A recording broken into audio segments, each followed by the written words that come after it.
What's going on, everybody? This is Duke. I just wanted to drop a quick word on you guys.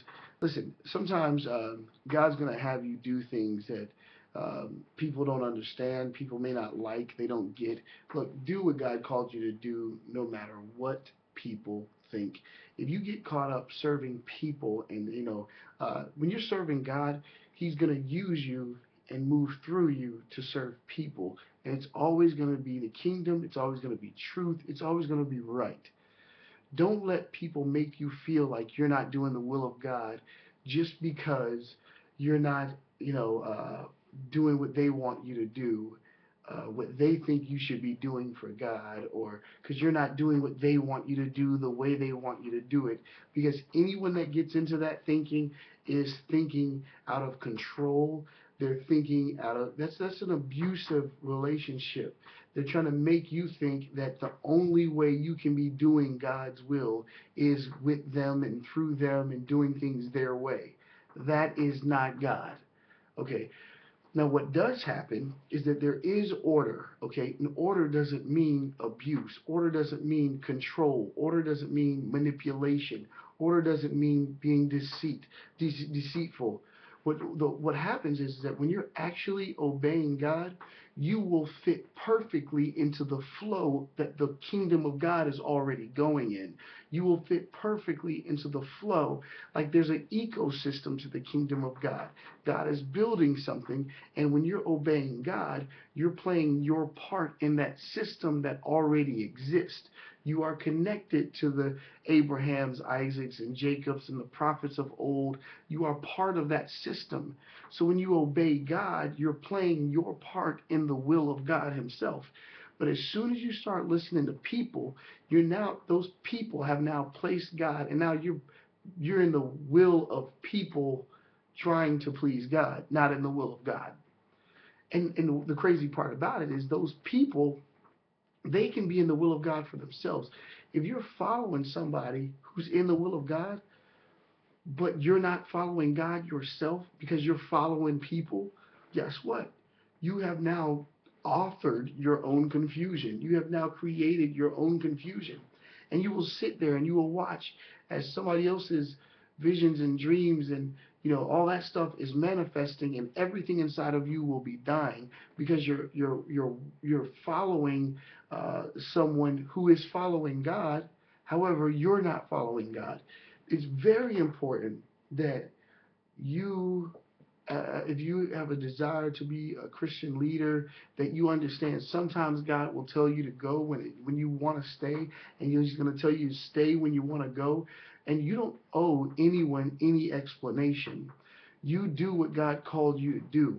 This thing is, with the naked eye, it's very confusing, but if you really just think, if obeying God is always the right answer. Doing what God called you to do is always the right answer. And anyone who has a real problem with that, who calls themselves Christians or leaders or anything like that, anyone who has a problem with you doing what God called you to do, there's something wrong with it, especially when they have nothing but evidence that you have been a blessing to their life. You have been serving God and serving and helping people, and when they have nothing but evidence to see that you are walking in the Lord, this is how you know who's real and who's fake. The real men and women of God, when they see you moving in a different dimension than what they're moving in, or see you doing different things, they will click and understand, hey, God's doing something different in their life. They need this time to do whatever they need to do and go wherever they need to go. This is something they need, and everyone's going to be blessed from it. Everyone's going to be blessed by it. But a fake leader or a fake Christian or a fake somebody who's not really with you, they see you operate in a different way. They get scared, they freak out, they start talking against you, start speaking against you, talking behind your back, all of this stuff. They'll start dogging you out because they actually aren't in tune with God enough to know that, hey, this person is moving in the will of God. God's doing something with him that's unique, that's creative. He's doing something different, but everyone's got the will of God's going to be done.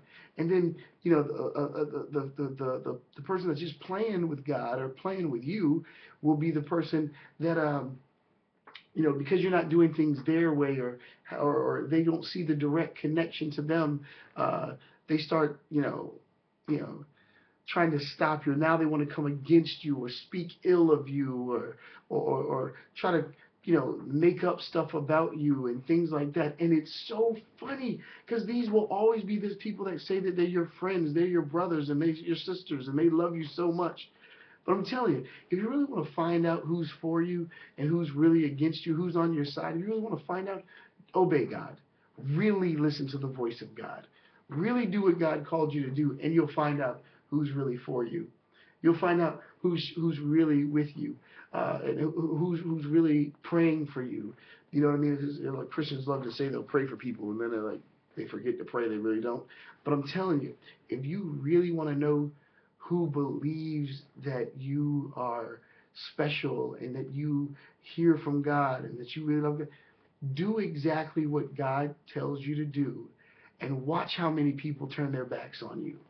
Watch how many people start dogging you out because they don't understand what God is doing. It's amazing. When you stop trying to please people, I mean, as soon as you make up your mind that you are no longer going to please people, watch their attitudes towards you. Watch what starts coming up, the whispers and the things that start getting said and all that stuff. You do what God called you to do, no matter who comes against you, no matter who gets mad, who thinks, But at the end of the day, I guarantee you, it's going to be a relief because you can see who's trying to manipulate others, who's preaching and things like that, operating out of insecurities and all of this other stuff. I'm telling you right now, it's pretty funny, right? But I do want to encourage everybody. Look, do what God called you to do, no matter what. It's not easy. People aren't always going to understand you. People aren't always going to get you, but you just got to do what God called you to do. And at the end, it's gonna make sense to everybody when they take the time to really, really get it. When they take the time to really, really get it, it's gonna bless you. I promise you. Do what God called you to do. Don't let anyone stop you. Forget about what people think. It doesn't matter.